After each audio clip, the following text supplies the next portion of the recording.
What to do about changing body temperature in the dying process.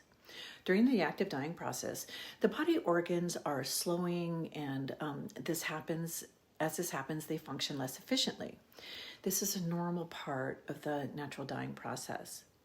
Patients' body's temperature can be experienced lots of changes as it slows. Our body's temperature regulator is in our brain in a section called the hypothalamus that regulates, and as it slows, it changes. This means the body temperature can change and be unpredictable during the active dying process. It can be cool or cold to touch or very warm, and different parts of the body can have different temperatures. The goal is not to fix this natural process, but to provide comfort as the body prepares to die. The best approach is to touch your loved one or your patient during the dying process in order to know if they're too hot or too cold. Pull back the covers and gently but firmly touch them, their feet, legs, belly, chest, arms, and hands. This alone is a comfort measure. I find that when families and caregivers have permission to do this, they find a connection that brings comfort for them as well. If they feel cool or cold to touch, cover that area more.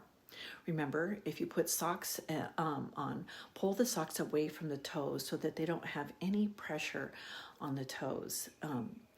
The toes are the farthest from the heart, and as circulation decreases, even the slightest pressure on the toes can cause some skin breakdown. Layer blankets as needed, and don't hesitate to slip your hand under the covers and just touch and see how they're feeling temperature-wise. As the body gets closer to death, there's more of a cooling of the body, especially in the feet and legs, hands, and arms, and they start to look kind of blotchy and marbled. This is called mottling, which is again normal and is a sign that the body is getting closer to death.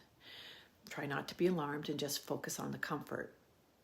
It is common for parts of the body to get quite warm and even clammy to touch as the body is journeying through its dying process. The best solution for this is to wipe that area of the body down with a warm, moist cloth. As the moisture cools and evaporates, it cools the skin down quite nicely. People are often surprised when I say use warm water, but cool water on hot skin can be shocking and uncomfortable. I encourage using some kind of scent in the water, like an essential oil or a patient's favorite fragrance or perfume. Just a couple of drops or sprays in the water works well and is pleasant for everyone.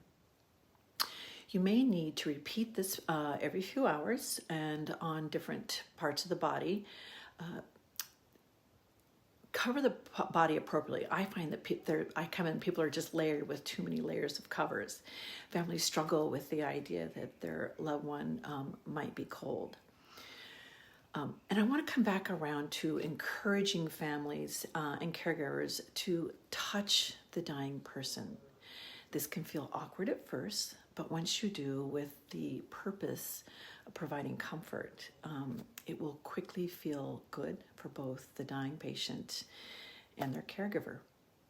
If you find these videos helpful, you can get a copy of our booklet at thehospicecareplan.com going into these details, and you can ask Nancy and I questions on our YouTube channel, The Hospice Care Plan.